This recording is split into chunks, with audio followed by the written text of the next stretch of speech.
아멘. 할렐루야. 하루의 첫 시간을 주님 바람을 시작하시는 우리 모든 성도님들과 또 영상으로 예배하는 그 자리에도 하나님의 은혜가 충만하시기를 주님의 이름으로 축원합니다. 오늘 말씀의 제목은 에서에게도 은혜를 베푸신 하나님입니다. 에서에게도 은혜를 베푸신 하나님이라는 제목으로 함께 은혜를 나누고자 합니다. 하나님은 우리 모든 사람에게 충분한 또 넘치는 은혜를 더해주시는 분입니다. 그런데 은혜를 받는 것과 은혜에 합당한 삶을 살아가는 것은 전혀 다른 문제입니다. 우리가 은혜를 받는 것은 하나님께서 먼저 우리에게 부어주심으로써, 하나님께서 모든 자를 사랑하심으로써 우리가 누리는 것이라면, 그 은혜에 합당한 삶을 살아가는 것은 그 은혜를 깨닫고 은혜에 반응하는 우리 편에서의 선택이 좌지우지하는 문제라는 것입니다. 여러분, 오늘 야곱과 에서는 하나님의 은혜를 받은 사람들이었습니다.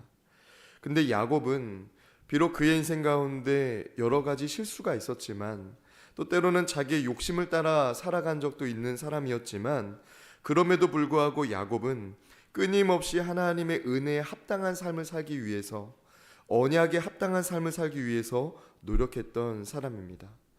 반면에 에서는 하나님의 은혜를 받았지만 그에게 주어진 것을 충분하게 여기면서 하나님의 뜻하신 곳으로 나아가지 않고 그냥 그 자리에 머물렀던 것이 에서였습니다. 오늘 본문 창세기 36장은 하나님의 은혜를 받았지만 주님의 뜻대로 행하지 않았던 에서에 대해 우리에게 말씀합니다. 특별히 오늘 말씀에는 족보가 들어있는데요, 야곱의 족보는 35장 하반절과 또 37장 이후로부터 계속되지만, 이 에서에 대한 족보, 에서에 대한 이야기는 36장으로 끝나고 맙니다. 그런데 오늘 이 36장이 말하는 것은 에서는 여기까지다 라는 의미가 아니라 에서에게도 하나님의 은혜가 있었으며 에서를 향한 하나님의 은혜가 있었다는 것을 우리에게 증거하고 있는 본문이라는 것입니다.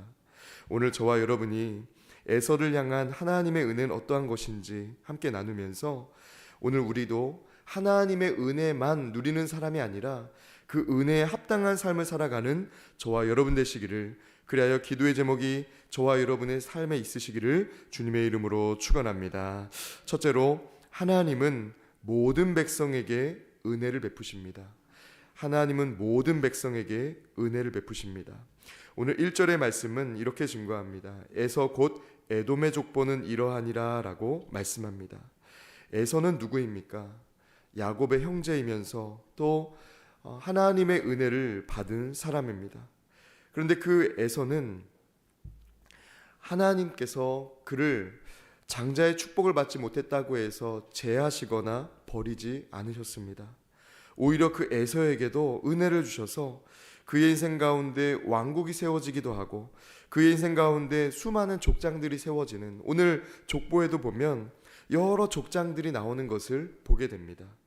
여러분, 그렇습니다. 하나님의 은혜는요, 그의 인생이 때로는 악할지라도 또 약하고 부족할지라도 하나님의 은혜는 그들에게 향하고 있다는 것입니다. 오늘 에서가 그러했습니다. 내게 하나님의 은혜가 있지만 그 은혜를 깨닫지 못하고 세상 속에서 살아갈 때, 그럼에도 불구하고 하나님의 은혜는 그에게 끊어지지 않고 계속 되었다는 것입니다. 여러분, 이것은 에서가 은혜를 받기에 충분한 자격을 갖췄기 때문이 아니라 하나님께서 모든 사람들을 사랑하시고 하나님께서 모든 사람에게 은혜를 베푸시는 분이시기 때문입니다. 오늘 우리에게 성탄이라는 중요한 날이 주어졌습니다. 여러분, 예수님이 이 땅에 오신 것도 마찬가지입니다. 우리가 성탄을 맞이할 만한 자격과 공로가 있는 인생이기 때문이 아니라 하나님이 우리를 사랑하셔서 하나님이 우리에게 사랑을 보여주신 사건이 바로 성탄, 예수님이 이 땅에 오신 사건이라는 것입니다. 오늘 저와 여러분이 하나님의 은혜가 모든 백성에게 있다는 것을 기억하면서, 때로는 내가 실수하고 넘어져 있다 할지라도, 때로는 내가 영적으로 방황하는 그 자리에도 하나님의 은혜가 있음을 기억하며 다시금 주님 안으로 돌아올 수 있는 은혜가 저와 여러분에게 있으시기를 주님의 이름으로 축원합니다. 둘째로 하나님의 은혜에 초점을 두라입니다. 하나님의 은혜에 초점을 두라입니다. 오늘 18절의 말씀은 이렇게 증거합니다. 18절입니다. 에서의 아내인 오홀리바마의 아들들은 여호수 족장, 알람 족장, 고라 족장이니 이들은 아나의 딸이요 에서의 아내인 오홀리바마로 말미암아 나온 족장들이라라고 말씀하고 있습니다.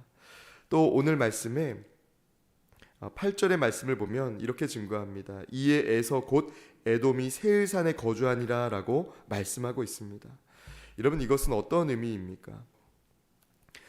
에서의 자손들이 족장들이 될 뿐만 아니라, 근데 그 에서와 그 에돔 민족이 거주하는 땅이 세일산이었다라는 것을 오늘 이 36장은 강조하고 있습니다. 에서의 자손들 중에서 많은 민족을 다스리는 리더가 나왔음을 강조하는 동시에 그 에서 에돔 족속이 살았던 곳이 세일산이었음을 강조하고 있다는 것입니다. 여러분, 이것에는 중요한 의미가 한 가지가 있습니다. 그것은 에서는 약속의 땅인 가나안보다, 아니 하나님이 말씀하신 땅보다 지금의 안정과 재물을 선택한 사람이라는 것입니다. 에서는 하나님의 뜻에 끝까지 주목하는 인생이 아니라 적당히 만족하는 곳에서 멈추었던 사람이라는 것입니다. 여러분, 에서와 야곱이 서로 갈라졌던 곳이 바로 그 세일 즈음이었습니다. 왜 그들은 갈라지게 됩니까? 7절의 말씀을 보니까 이렇게 말씀합니다. 두 사람의 소유가 풍부하여 함께 거할 수 없음이로라. 그들이 거주하는 땅이 그들의 가축으로 말미암아 그들을 용납할 수 없었더라라고 말씀합니다. 야곱과 에서, 하나님께서는 그 두 가정과 두 민족에 많은 부를, 많은 가축들을 얻게 하셨습니다. 근데 여러분, 그것이 문제였습니다.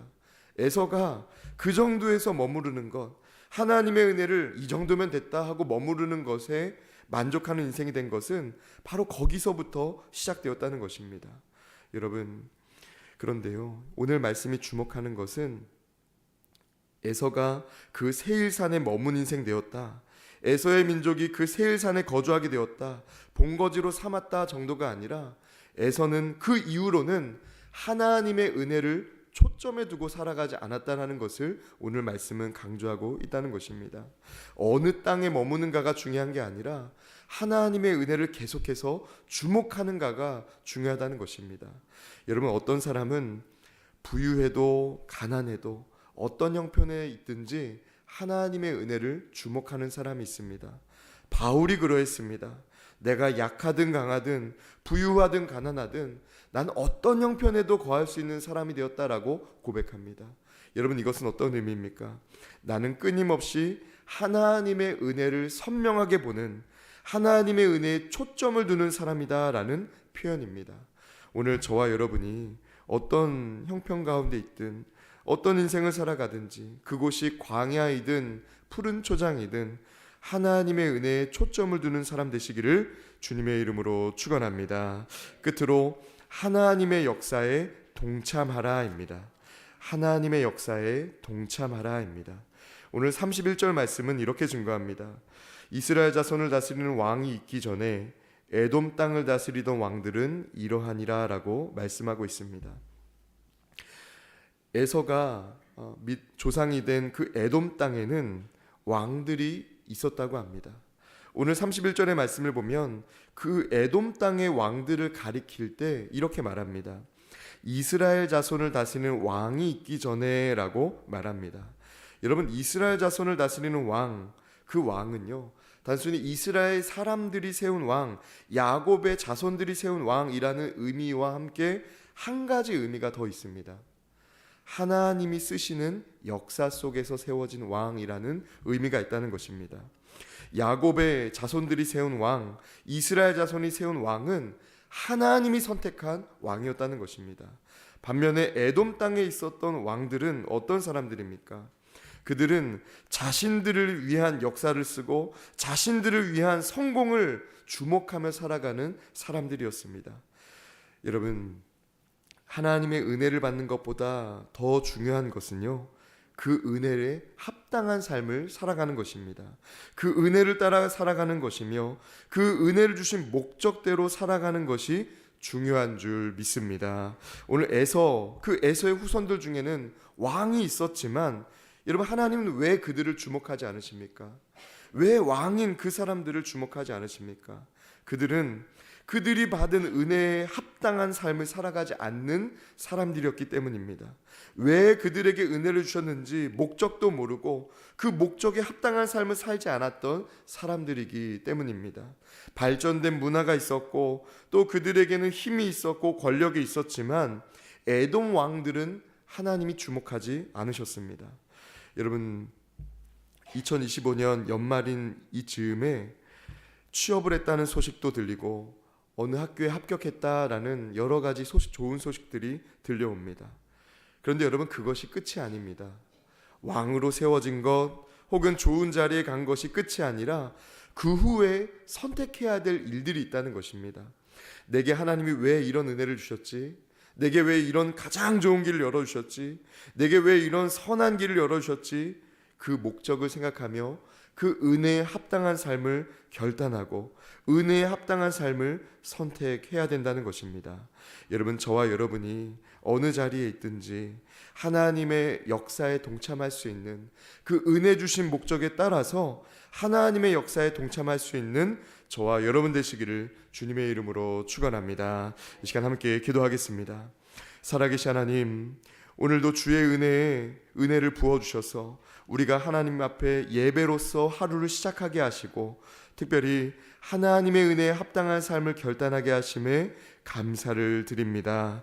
주님, 성령으로 우리를 붙들어 주시고 인도하시지 않으면 우리는 우리가 원하는 삶, 우리의 욕심과 정욕을 따르는 삶을 살아갈 수밖에 없는 연약한 인생임을 고백하오니 성령으로 우리를 붙들어 주시사 어느 자리에 있든 어느 땅에 있든 어떤 성공을 누리든 하나님의 은혜에 합한 삶을 살아갈 수 있도록 인도하여 주시옵소서.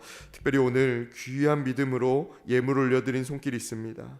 이 예물 올려드린 손길을 축복하여 주시사 하늘의 신령한 복과 땅의 기름진 것으로 채워지는 복된 삶이 되게 하여 주시옵소서. 오늘 하루 예수님의 이 땅에 오신 은혜가 모든 사람들을 위한 것임을 다시 한번 마음에 새기며 겸손하게 주님의 은혜에 감사하는 하루, 또 주님의 이 땅에 오심을 기뻐할 수 있는 하루가 될 수 있도록 인도하여 주시옵소서. 모든 말씀 예수 그리스도의 이름으로 기도드리옵나이다. 아멘. 시간 함께